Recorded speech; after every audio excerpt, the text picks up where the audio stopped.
Assalamualaikum warahmatullahi wabarakatuh. Perkenalkan, nama saya Anjira Putri, NIM 2101-20004. Dan saya Desira Mati Fajar, NIM 2101-20008. Kami dari kelompok 4 akan menjelaskan tentang tingkat penentuan kegiatan ekonomi.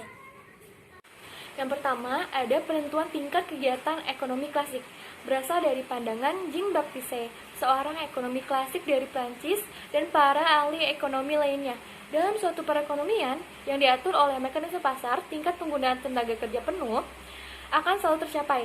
Pandangan ini didasarkan oleh keyakinan bahwa di perekonomian tidak akan terdapat kekurangan permintaan.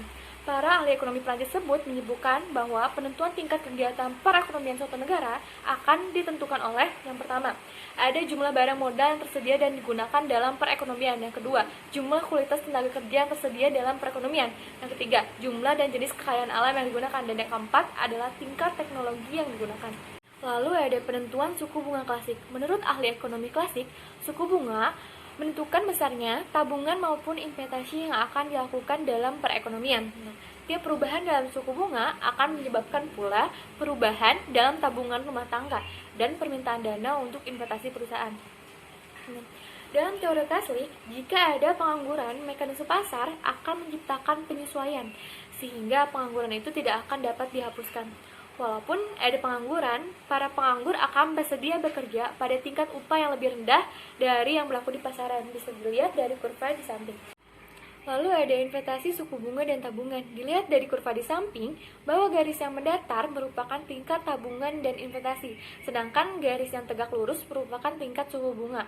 Kurva ini juga menerangkan bahwa pengusaha akan mencapai tingkat investasinya, dan kurva ini menerangkan bahwa pengusaha akan menambah tingkat investasinya ketika tingkat suku bunganya lebih rendah.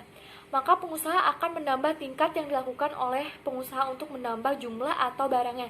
Sedangkan jika tingkat suku bunganya tinggi, maka akan mengurangi jumlah yang dilakukan oleh pengusaha. Dan kurva tersebut juga menerangkan bahwa rumah tangga akan menawarkan tingkat fungsi bunga lebih tinggi. Kita bisa lihat dari titik E menerangkan bahwa adanya kesamaan antara jumlah tabungan yang diberikan oleh rumah tangga dan jumlah pengusaha yang menginvestasikannya. Nah, itu merupakan keseimbangan antara tingkat suku bunga dan tingkat tabungan dan investasi dari IO sama dengan SO. Jika tingkat lebih rendah daripada keseimbangan, contoh yang R2, membuktikan bahwa jumlah yang pengusaha investasi lebih rendah daripada jumlah tabungan yang ditawarkan oleh rumah tangga. Hal ini merupakan tingkat keseimbangan yang telah tercapai. Pandangan Keynes mengenai penentuan tingkat kegiatan ekonomi. Penentu tingkat kegiatan perekonomian suatu negara menurut Keynes ditentukan oleh yang pertama, peranan perbelanjaan agregat dalam menentukan kegiatan ekonomi. Yang kedua, komponen utama perbelanjaan agregat. Dan yang ketiga, multiplier atau penggali. Keynes berpendapat juga bahwa penggunaan tenaga kerja penuh adalah keadaan yang jarang terjadi.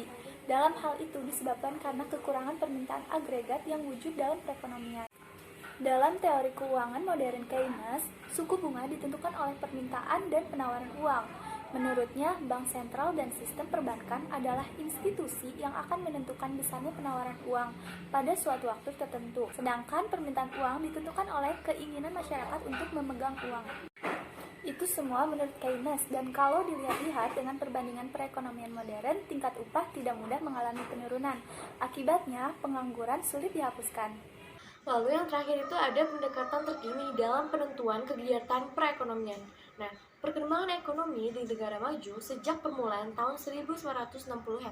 Masalah utama yang dihadapi perekonomian negara-negara maju sudah sangat berubah coraknya, yaitu dari berbentuk mengatasi masalah pengangguran yang serius. Di antaranya, itu tuh kepada yang pertama, mempertahankan tingkat kesempatan kerja penuh dan menghindari masalah inflasi. Terus yang kedua itu menciptakan pertumbuhan ekonomi yang lebih besar dalam jangka panjang. Persoalan yang dinyatakan dalam 1 dan 2 tingkat panjang diperhatikan dalam analisis Keynesian.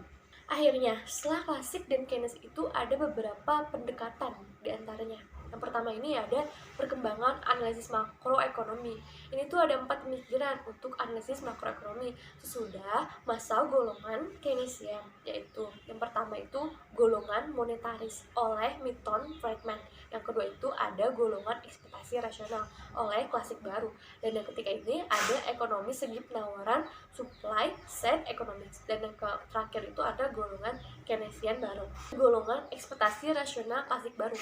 Ini tuh didasarkan kepada kedua pemisahan penting, yaitu yang pertama, teori ini tuh menganggap bahwa semua pelaku kegiatan ekonomi ini bertindak secara rasional. Akibatnya mengembangkan analisis ini berdasarkan prinsip-prinsip yang terdapat dalam teori mikroekonomi, yang juga bertitik tolak dari anggapan bahwa pembeli, produsen, dan faktor produksi ini bertindak secara rasional dalam menjalankan kegiatannya.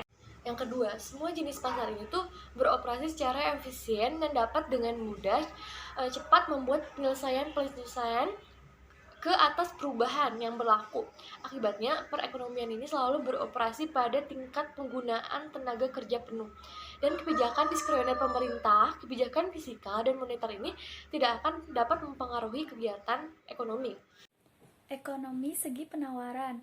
Tujuan di atas dicapai dengan cara 1. Mengurangi pengeluaran pemerintah. Yang kedua, menurunkan tingkat pajak yang dipungut, terutama pajak dari golongan masyarakat yang berpendapatan tinggi. Yang ketiga, bank swasta dan perusahaan pemerintah yang tidak penting perannya kepada masyarakat. Yang keempat, mendorong persaingan yang lebih sempurna di pasaran barang dan pasar faktor. D. Golongan Keynesian baru. Golongan yang masih tetap yakin akan kesesuaian pandangan Keynes yang utama. Yang pertama, pasaran tenaga kerja bukanlah pasar persaingan sempurna. Yang kedua, apabila berlaku pengangguran yang serius dalam perekonomian, tingkat upah tidak akan dengan mudah mengalami penurunan.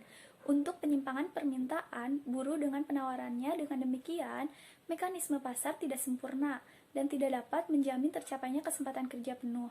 Tapi mereka dari golongan kasta yang baru ini, mereka tetap berkeyakinan kebijakan pemerintah nanti cukup diperlukan untuk menstabilkan kegiatan ekonomi dan mengusahakan agar pertanian tetap mencapai kesempatan kerja penuh. Sekian materi yang dapat kami sampaikan. Terima kasih. Wassalamualaikum warahmatullahi wabarakatuh. Jangan lupa like dan subscribe ya. Dadah.